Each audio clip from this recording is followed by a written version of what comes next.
KTTW, KTTM Television now begins its broadcast day. The KTTW studio and offices are located at 2817 West 11th Street, Sioux Falls, South Dakota 57104. The KTTW transmitter is located 1 mile south of Sioux Falls, South Dakota, and operates on the assigned frequency of 488 through 494 megahertz, with the maximum effective radiated power of 195 kilowatts visual and 19.5 kilowatts oral.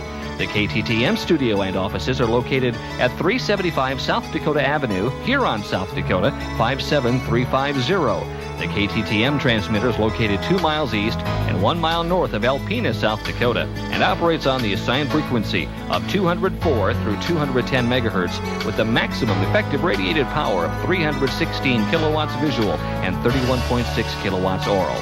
Also operating on translator stations K39CZ Aberdeen, K14IO Pier, K32DK Watertown, K15ED Worthington, K21EN Yankton, K50DG Brookings, with studio to transmitter link WNEV 912, with intercity relays WLQ 892, WLQ 893, WLQ 894, WMU 875, WMU 876, and WMU 877. From all of us at KTTW, KTTM Television, good morning. I use my angle grinder to sharpen the spoon.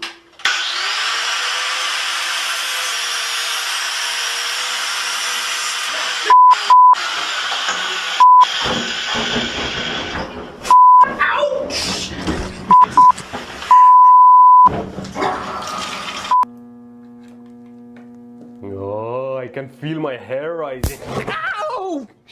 Something zapped me right in the ass. Okay, now let's...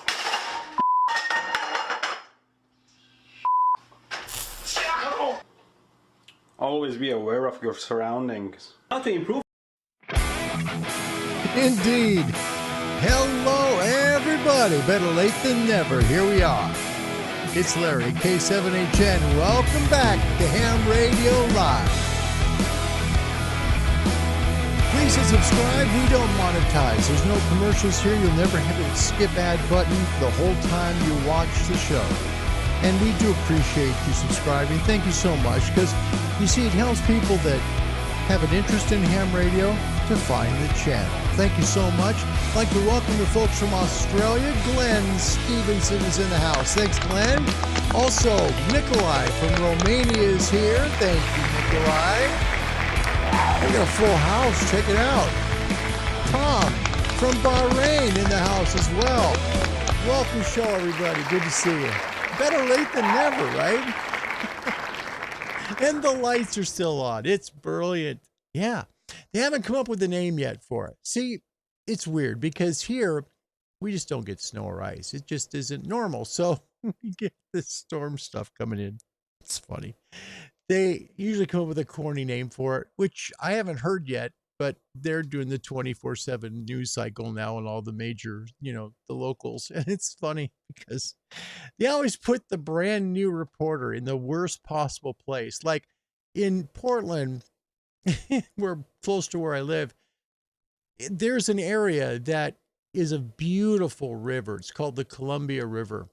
If you remember the Lewis and Clark expedition stuff, they came up the Columbia towards the Pacific Ocean as they came in from, the Midwest, from Missouri.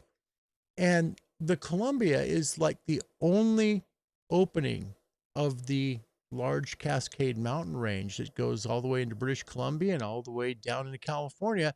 It's the only opening there is between the eastern side of the state of Washington and Oregon and the west.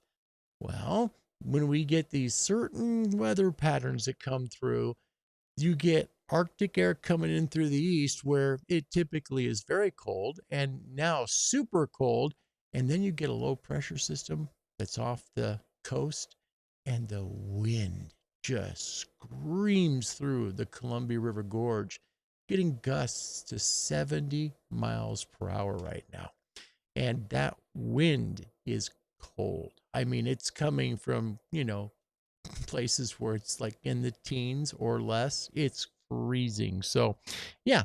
And we had ice last night, and they're expecting 1/4 to 3/4 of an inch of it by tomorrow morning here. So you may see me from my MacBook Pro and we'll do a talk show. Who knows? We'll figure it out.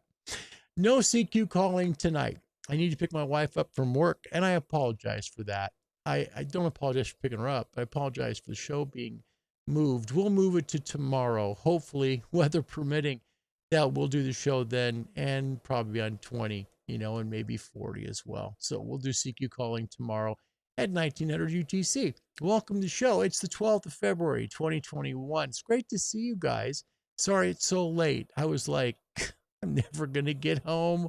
And they literally, my wife's board calls at like 10 minutes after the show is supposed to start, and I'm scrambling to put stuff into the show content. Honey, can you please take me to work? Yeah. So she's safely at work now. Yeah. Anyway, here we are. Hi, John. Good to see you. Welcome. Gosh, it's great to see you, man. You're back. Thanks, buddy. Nice to have you. Thank you so much for coming. Appreciate it. Stu is back from the UK as well. Stu, thanks for coming back. It's such a pleasure to see you. I need to tell you that all the time. I see you here, and it humbles me that you think that much of the show. Thank you. Thank you very much. Truly, I mean that, okay? Thank you. Sue, thank you. John, welcome. Great to see you, buddy. My goodness, Sean Kershaw's here. What a treat.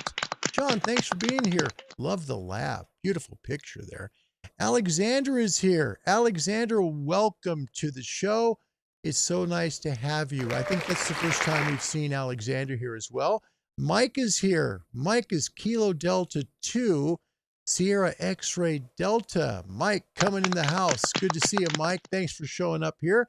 And Glenn, stop it right now. No! Very cool 24 degrees Celsius here today. Thank you, Glenn, for that. Jeez. I should show you. I will. I'll show you a picture of the van, our van. I took it for my cousin Michelle because she was asking if we got snow. And I'm like, no, we just got a ton of ice already. And we're supposed to get a lot more. And she's like, oh, man, I'd sure rather have the snow than the ice. No joke. You can't drive on ice. It's not safe. So for those that don't know. John, isn't tomorrow National Radio Day? I don't know. Is it? If it is, we need to celebrate that, man. We need a big old party here. Let's do that. National Radio Day. That'd be so stinking cool. Absolutely. I think that'd be awesome, man. Nikolai, do you use NOAA radio to get weather information? I wish we had that in Europe. There's a variation. I don't use NOAA weather radio. I just take a look on the internet at the local National Weather Service office. That's how I do it. Scott's here. Kilo Charlie 1, Juliet Victor Delta. John, welcome. Scott, welcome, sorry. And Kevin, am I early or are you late? Kev, I am very late. Thank you for coming from the UK. He's Mike Charlie Lima. Thanks for being here. Stu, you're very, very nice. Thank you so much. Fridays are extras. We work on the extra exam to try and help people license up in the U.S. for that extra 3%. And someone made mention, I think the other day, about it being about DX. And it made me think, you know what? You're right. It is. It is about DX because a lot of people in Europe are, of course, 7.1 megahertz to 7.2 is what your sideband is. Here, it's 7.150 to 7.3. So, generals only have 7.178 technically to 7.2. So a very small slice, while so much is unavailable to them. Yeah, now I see it. It is DX, absolutely. So if you'd like to work some serious DX, this is your show to learn a little bit about that extra exam in the United States. First of all, I'll tell you this. It's not impossible to pass, okay? I was blessed to pass all three in one day. And I did it because I'm a dork, I do it in weird ways. I think of things differently to remind me of certain things. And I'll work with you on that. If you have questions, please put them in the comment section, okay? Or email me. My email's good on QRZ. Mike, Kilo Delta 2, Sierra X-Ray Delta, 19 degrees Celsius here, 66 Fahrenheit, all the way in Jacksonville. My goodness. Just freezing. It's so cold. It's awful. I think my hands are still, like numb. Anyway, let's get into the extra test here. Let me show you first. I'll show you the van. This is our vehicle, like right now, out in our driveway. And this is after just round one. And round one was like, the preliminary event. This is like the main event tonight. They're counting on like up to almost a foot of snow. Portland area north. So, that's about 65 miles away. But for us, it's going to be ice. So, oh man, the power is going to go. I can just see it, because when that happens, trees drop, power lines snap, and you're out of power for days. Now, okay, I bought a generator. Okay, yeah, I did. More power. But my problem is I just don't want to open it because it's a lot of money. I'd like to take it back. Because I have my eye on an antenna. Okay, being selfish. I'll open it if I need to. I can't keep my family warm. All right, extra exam, extra Fridays. What are the principal frequencies that appear at the output of a mixer circuit? Okay, we're talking about a super heterodyne radio here. Okay, so you understand. A super heterodyne, or it could be a hybrid SDR. Okay, like the Yaesu FTDX 101. And the FTDX 10, okay? They have this same type of circuit, same thing in the front end. So what are the principal frequencies that appear at the output of a mixer circuit? Now, the mixer is part of the super heterodyne process, okay? Super heterodyning a radio came out in 1918. Let me explain it because it's very important and you'll remember it. I promise you will remember this, okay? A radio has to have a way to stay on frequency. That's it. That's why they have super heterodyne. That's why it became what it was, because otherwise, as you tuned, you need to have another tube, or in this case, it'd be a transistor today, to fire up to let you keep hearing more and more of the frequencies as you tuned up. That's how it worked. That was how it stayed stable in a way, in its own way, back in the day. Super heterodyning gave kind of it gives a reference frequency, okay? So it's an intermediate frequency is what it sends out, but it's a reference frequency, and now it's time to activate. We must activate the woofing filter. Yeah. Are you not entertained? Yeah, time to act. Thor in Minnesota, you got to be smiling. Got to activate the woofing filter. Thor came up with that, by the way. Brilliant. Anyway, super heterodynes, what they do, they take, in order to keep the station, the radio on frequency, super heterodynes and hybrid SDRs, same thing, same exact thing. Okay, they have a mixer in them. The mixer takes the actual carrier or center frequency that you're on, and then what it does is it takes the sum of them. So let's say, for example, it's 9 megahertz, right? And you're on 7, okay? So it's going to take the difference of that, 2 megahertz. Also, it's going to add them, okay? So now it's 11 megahertz, okay? Typically on super heterodynes, but not always, it'll take the difference between the two, okay? And what it does, essentially, think of it like a guardrail, okay? Keeping you on the road. All right. The mixer in a super heterodyne system is essentially bringing out an intermediate frequency that helps keep you on frequency, helps keep you on the road, because it maintains a lock on that frequency you're on. That's what it does, because it takes the frequency you're on, the reference frequency that the crystal oscillator is set for. It takes the sum of those two frequencies and the difference, okay? And then it just completely tracks as you tune. It maintains your frequency. So when you see things like TXCO oscillators, OXCO oscillators, right? Those are part of a super heterodyne. It's a way to help really lock you on frequency so you're very, very stable, okay? But the mixer is what takes care of all of the heavy lifting. That's where the two input frequencies, along with their sum and differences, are mixed. Otherwise, the radio wouldn't work. It has to have a mixer. Sorry to spend so much time on this, but super heterodynes can be really confusing for folks. When you see mixer, okay, or you see like incoming, intermediate frequency, things like that, think about super heterodynes, because that's really what they're talking about. And while super hets are kind of being phased out, they're still a big part of the test, and there are still some amazing super heterodyne radios out there.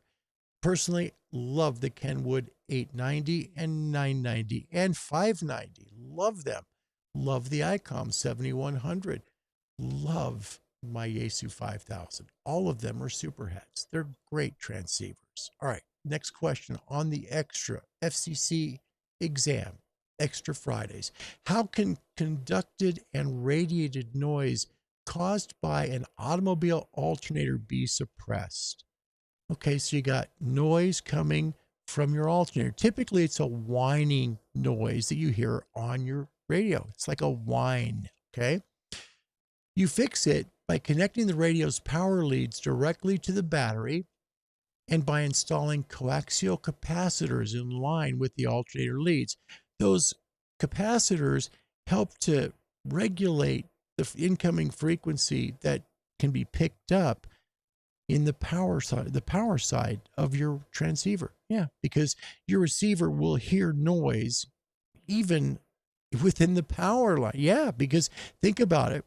Remember, in the old days, power supplies that were not linear, right? They were switching power supplies, could cause RF issues, okay? Same thing with cars, same exact thing, okay? Because there can be RF issues with the radio caused by the power leads coming in, this is the way to fix it, okay? So again, just so I can get this on the screen one more time, because again, we want to help people to get licensed up. That's important here, okay? You connect the radio's power lead directly to the battery and install coaxial capacitors in line with the alternator leads. You do that, and you should be just fine, okay? Radio should quiet down. You should have a very usable transceiver and one that you'll be very happy with to put in your vehicle, okay? There you go. By the way, a lot of people have been contacting me regarding the new Yaesu FTDX 10, all right? And I'm really honored to get these mails. I truly am. I'm blown away. And some are talking about, maybe having to sell if they have a 991 Alpha. Man, I would hold on to that radio. I'd hold on to the 991 because, especially if you're like working 2 and 70 SEMs, right? You're going to end up having to spend, I think it's $369 for the FTM 300, isn't it? And then I think the FTM 400 that allows you to still work wires X, System Fusion, all that. You're going to pay $469 for that right now. And, they're expensive. No, excuse me, $569. Sorry. They're expensive. So, keep the 991. It's already a really good transceiver. And you've got the wires X and you've got the 2 meters and 70 SEMs. Then buy the 991 and then have the FTDX 10. You're literally going to have bookend radios. It's kind of similar in a way to the ICOM 7300 and 9700. Very, very similar, but the 991A also has HF. That's an advantage that it has. Okay, I will get to your comments, okay? I promise. Let's get through this, okay? Which of the following is a way to reduce the likelihood of receiver desensitization? So your receiver is overloaded, okay? That's what happens when it gets desensitized. Simply turn down your RF bandwidth, okay? Remember the other day, here's a good example of what happens to desensitize radio. Let's take a look at the FTDX 10, okay? We'll turn it up. And what you're going to hear is let me bump the span out. And what we're going to do is I'm going to bring up the amount of noise coming into the front of the radio, so the waterfall is going to show up real brilliant. Okay. There we go. All right. So now we got tons of intensity. The intensity for new hams or people that want to license up is in green. By the way, this frequency right now is, if you want to work the Daytona 500 special event station, Steve Sabo is here right now. He's on this frequency. He'll be here today and tomorrow. So the folks over there at the Daytona Motor Speedway for the 500 coming up this weekend and the special event station that goes with it, they're right here on 14.266. Heard back from them today. Wanted to make sure you got that information, okay? But let's get back to the question. On the 991, excuse me, on the FTDX 10, if you're talking about overloading a radio, watch what happens. We're going to increase the span, which means we're opening up the bandwidth of the incoming frequency to the radio. We're opening it wider, okay? Watch the waterfall. We'll move to 50. So see, now take a look at the intensity and the waterfall. See it change? That's all noise. You've just added more noise into it. Now we'll bump it to 100. Now watch. Changes again. See how much more noise came into it? Okay. Go one more to 200. You see more noise now. And the green is much more pronounced. Okay. When you go back down, where we're to 20, it goes away. And the reason for that is because the radio has been desensitized. You need to close the bandwidth down that the radio sees. Once you do that, the radio will work just fine. Okay? Next question. Extra Fridays here on Ham Radio Live. What does a narrowband roofing filter, how does a narrowband roofing filter affect receiver performance? What it does, if you have narrowband roofing filters, they improve dynamic range by attenuating strong signals near the receive frequency. So remember, attenuating means to lower down or to reduce, okay? So when you have narrowband roofing filters, it improves the dynamic range because remember, when you're lowering down a passband, okay, you're cutting out noise. So you're making it attenuate by getting rid of noise on both sides, okay? Let me give you an example of what it sounds like, okay? Here's the FTDX 10. We're at 3K wide. In fact, let me open it up a little farther here. Let's get it a little bit farther, okay? We'll go to 4K wide. Listen now and listen to how it sounds with this station on frequency. I'll get the DNR off. Sorry, my friends. QSO, November Foxtrot 0, Victor Foxtrot. Name here is Frank. And you're about a 5.555 into Colorado, over.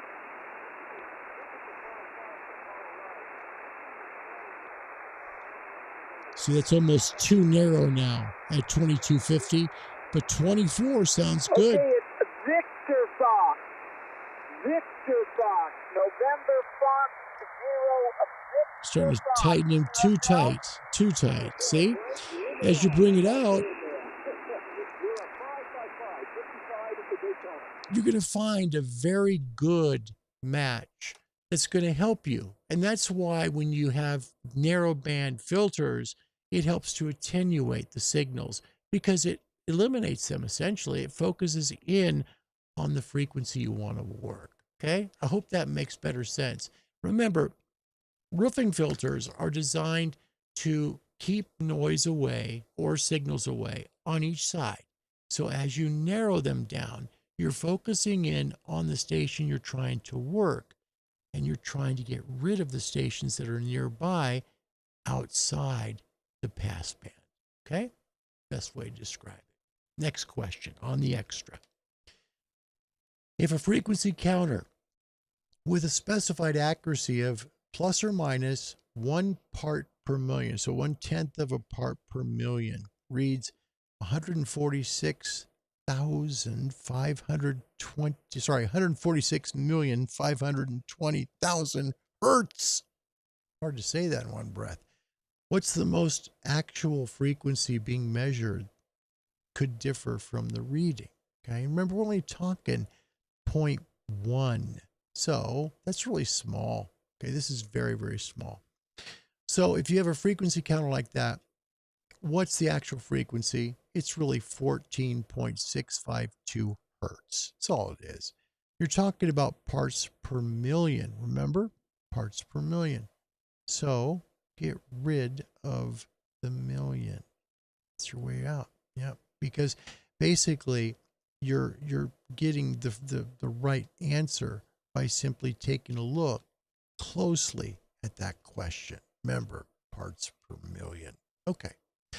Got a few more, and then we'll go and see what we can do about making a call or two. Not sure how it's going to work with the ice on the antenna, but we'll try. What's the approximate maximum range for signals using transequatorial propagation? Now remember, transequatorial propagation is contact point to point between two stations that are pretty close to the equator, okay? They're not exactly on the equator, but they're close, okay? Approximate maximum range that you can use, you can gain out of your radio is about 5,000 miles. No kidding. Isn't that something? You can work 5,000 miles transequatorial propagation simply because of how the ionosphere works in the tropic regions, especially near the equator. Okay, a few more questions. Thanks for sticking along with me. Which type of atmospheric structure can create a path for microwave propagation? Now, microwave, we're way up. I mean, we're way, way up now. We're in the centimeters. We're no longer on meters, okay? Which type of atmospheric structure can create a path for microwave propagation? The answer is a temperature inversion. Yeah. If you take a real close look at your weather and you see a temperature inversion coming, it means that you've got a chance to make your microwave transmissions way up there, way up high on your 991A or your 7100, whatever 2-meter 440 rig you've got, you can go farther by just working with the inversion. It helps because it has an effect on the ionosphere that allows the microwave signals to actually work it as well. Pretty cool stuff. All right, 2 more questions on the extra. How is the timing of JT65 contacts organized? Okay, so we're using a digital mode, a data mode, okay? JT65, if for new hams or people who want to license up, people who want to license up would probably already know JT65 is a digital mode, right? It's something that you type, okay? So what is the timing of all this, right? You send a message, right? And it goes out, then what? How JT65 works is each station transmits at 1-minute intervals. That's all. That's how it works. So if you're on JT65, you're getting a minute basically to send what you're trying to send to the other party, whether it be a photo or it be text, whatever it might be. You get 1 minute, the station you're working gets 1 minute, and it just keeps alternating. Really, really, really important to know that. Okay, so that's one of those things that when we talk about digital modes, one of the many digital modes available for ham radio operators. Not only the microphone, you don't only use the mic. We use a ton of keyboard here and a ton of key and paddle too. CW, good stuff. Last question on the extra today. Which of the following techniques is normally used by low Earth orbiting digital satellites to relay messages from around the world?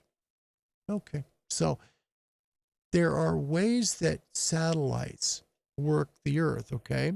And there's ways you can work the satellites. Now, say for example, you're in the state of California in the United States, okay? And you've got someone you're talking to, let's say they're in, let's pick a country. How about Bahrain? How about Tom's country? Let's pick Bahrain, okay? basically the other side of the world.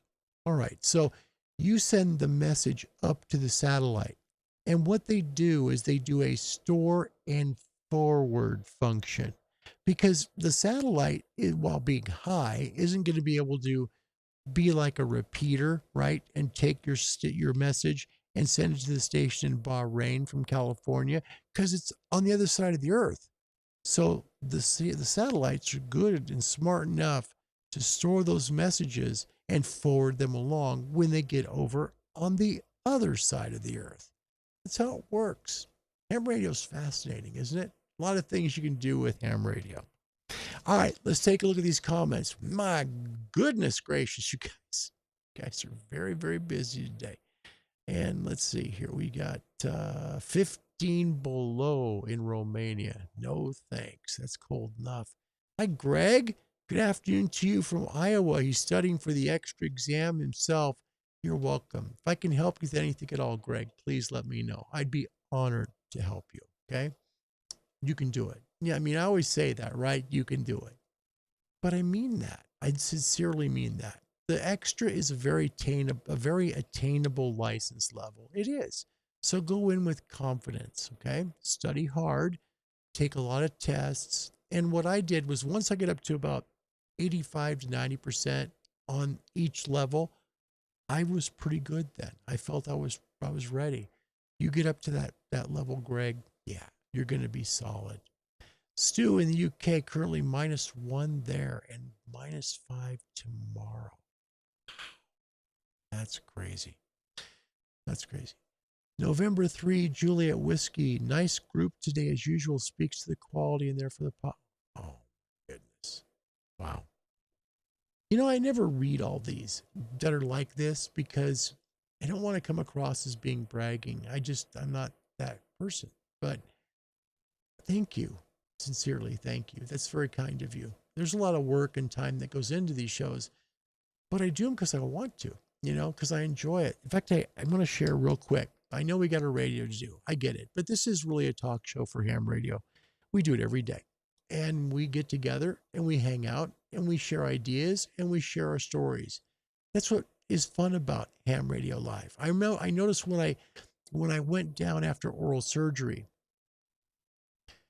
I got all these emails of people asking if I was okay, and it stunned me. I couldn't believe it. And I found that this channel is becoming a gathering place for people that love ham radio. And I'm really honored to be a part of that. You need to know that.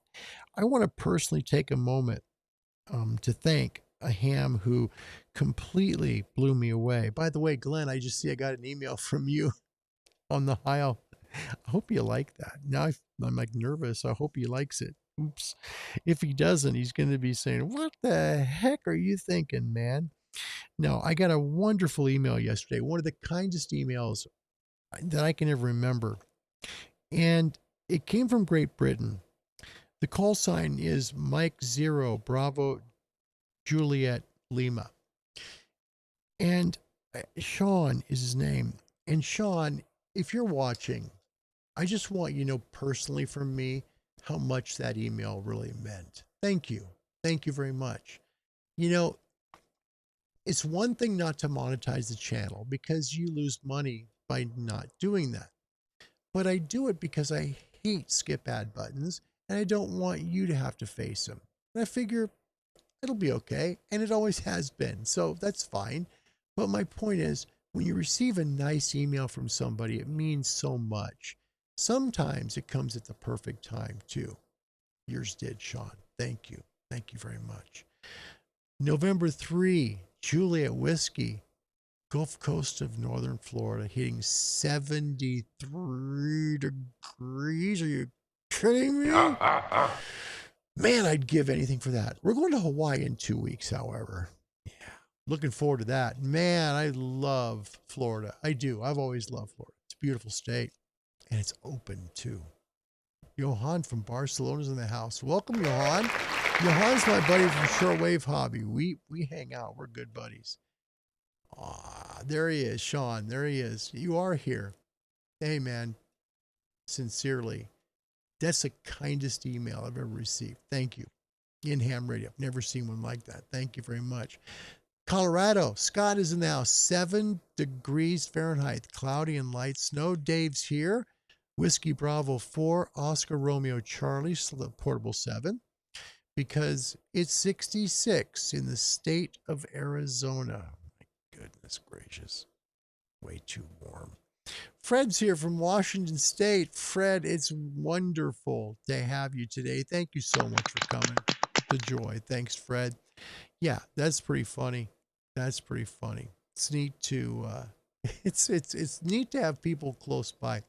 Also, some good stuff here from was it North Pole? Is that it? North Pole. Terry, he's November Tango 7 X-ray, Washington State. Another Washingtonian. Welcome. Good to see you. My goodness.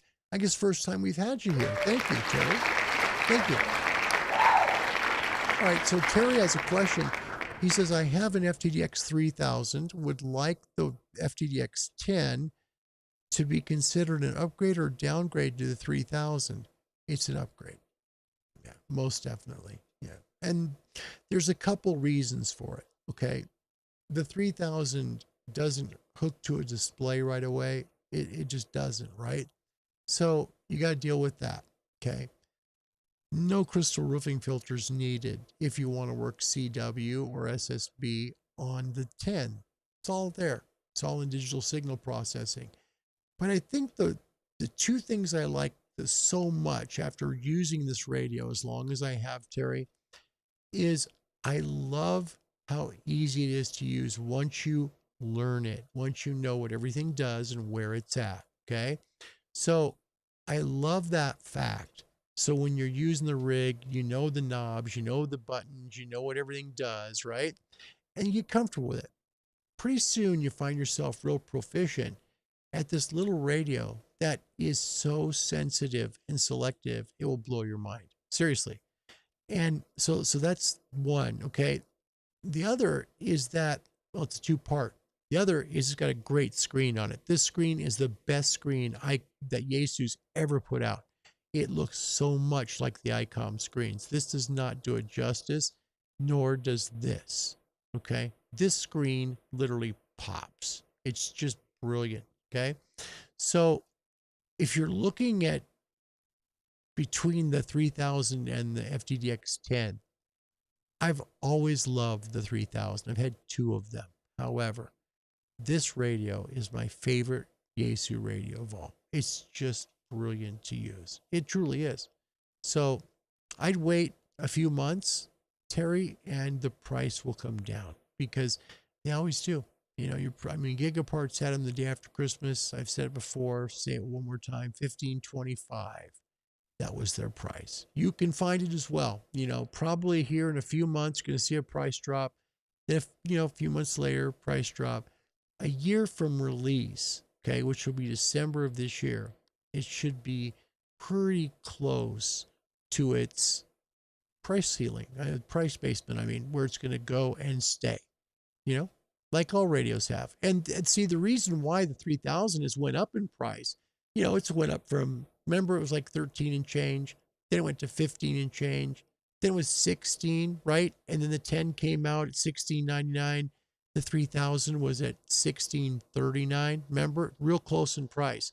Now the 3000 is over $1,700. Reason why? Parts. Super heterodyne parts are very expensive. And with the factories not making as many of them because of the coronavirus, obviously they're charging more for them. And Yaesu has to charge you more for it because it costs them more money to make the rig. That's why. So the 10 is a big upgrade from the 3000. Yep. Sean, thank you again. That's very kind. Let's go to the rig. Let's see if we make a couple of calls, say hello. I did get a nice message from the Daytona people, and they did want me to let you know that today and tomorrow, if you want to work this special event station out of Daytona Beach, Florida, for the Daytona 500 on Sunday, they will be here on 20 meters, 14.266. If they're not here, look up a few kilohertz or back, you'll find them.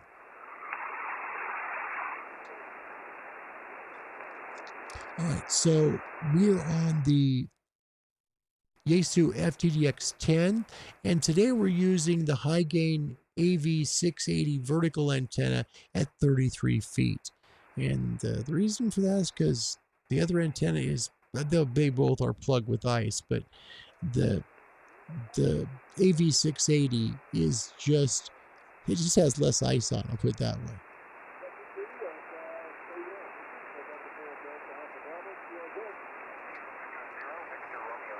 Tell you what, we called him yesterday. We called in yesterday to this. Let's try and see if we can make a quick call. This would be coast to coast from Oregon, literally 40 miles from the Pacific Ocean to directly on the Atlantic coast. So this is 2,500 miles plus for me. See if it works at 100 watts.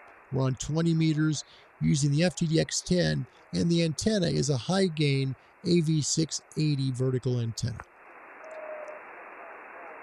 Oh, also, sorry, notice the tune button is not on, okay?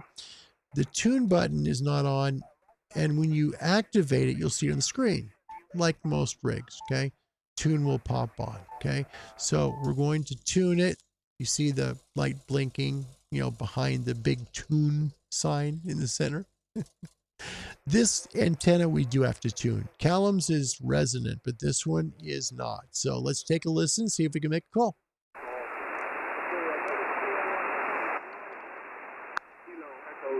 November, Whiskey Golf.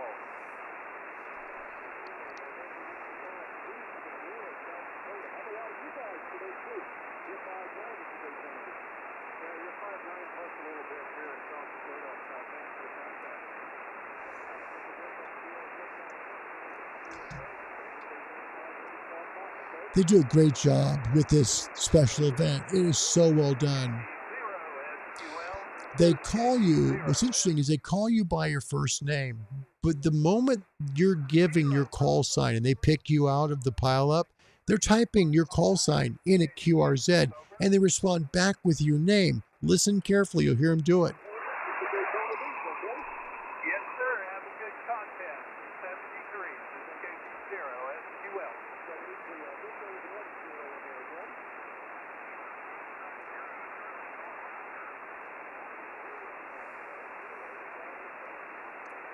And this is late in the day for Florida, so we're getting some fade. They're starting to come out. Call sign for this event, by the way, the call sign for them, their call sign is November 4, Delta Alpha Bravo, okay? N4DAB. This is the Daytona Beach CERT, ARC. So the CERT Amateur Radio Club.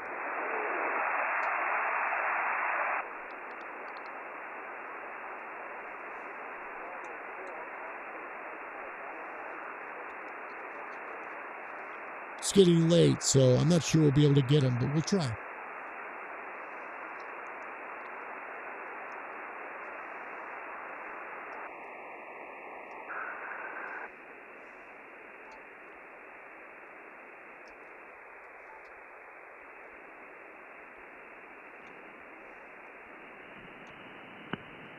Opening up the passband and trying to work the contour, try and bring him in more.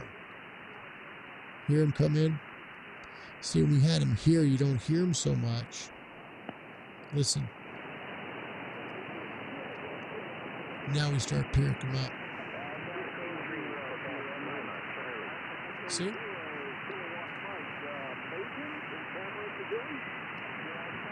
See him call him by name? Right away. This is a great special event station. They call you by name right away. Great special event.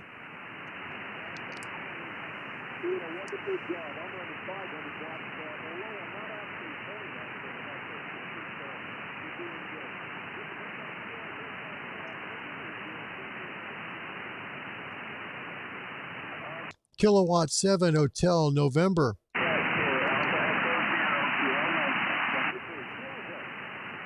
Kilo 7 Hotel, November.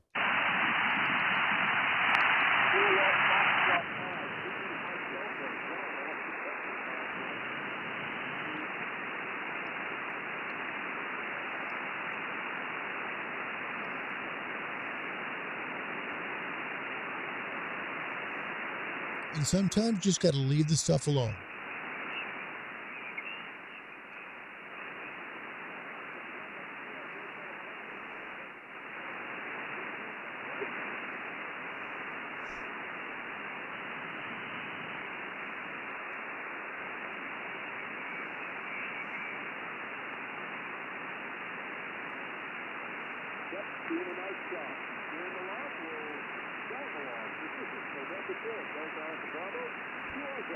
Kilo 7, Hotel November.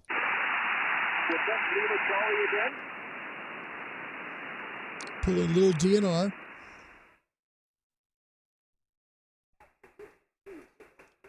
And I'll bring you the sound back. Hang on, guys. There you go. Hang on. It's coming.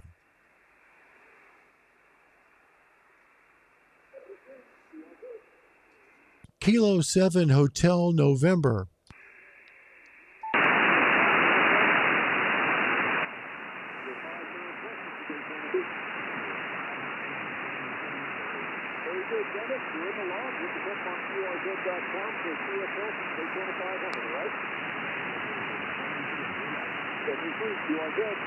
Kilo 7, Hotel November.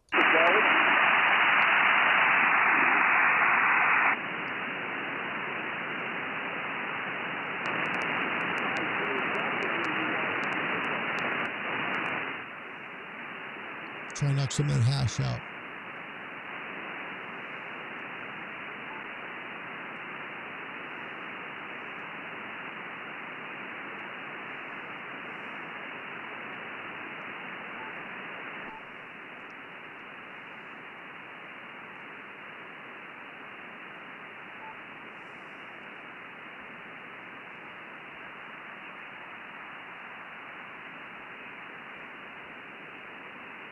See, he's right in there. But see, if we attenuate him too much, we're kind of in trouble. And what we're getting, that's because of the ice on the antenna. That's what's happening. Tell you what, let's switch over to Cal's antenna. Let's try it. It's coated with ice, but we'll give it a shot. Hang on.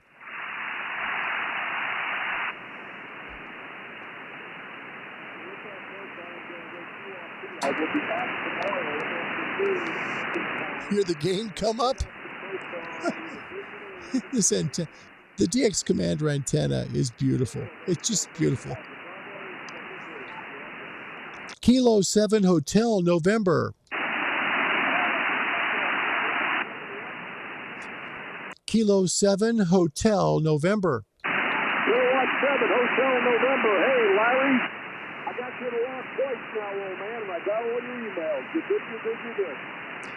Good man. Yeah, you're on YouTube again. Thought we'd give you some love today. Thanks for the contact. Appreciate it. November 4, Delta Alpha Bravo, Kilo 7 Hotel November. All the best and keep it up, brother.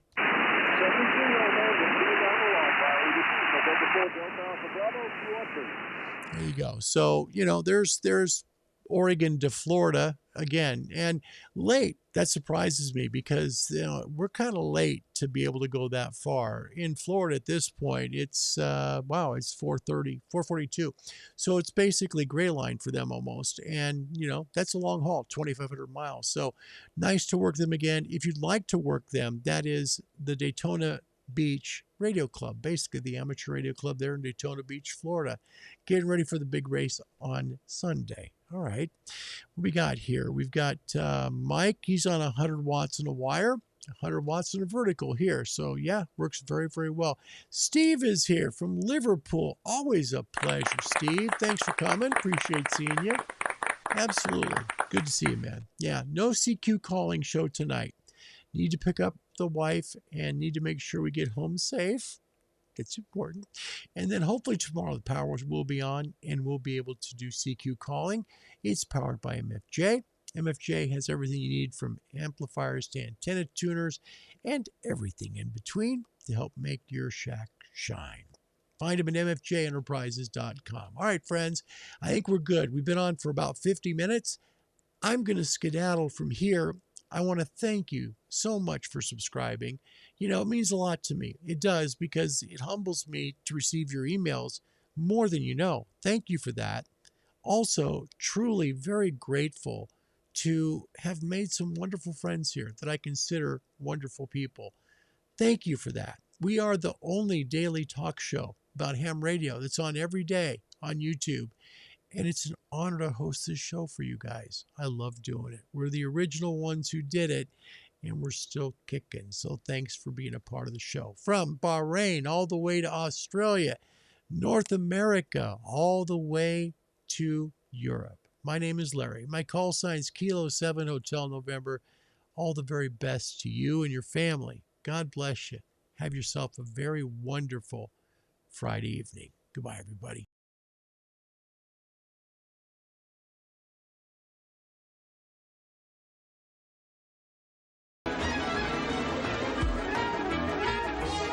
KTTW, KTTM Television now begins its broadcast day. The KTTW studio and offices are located at 2817 West 11th Street, Sioux Falls, South Dakota 57104.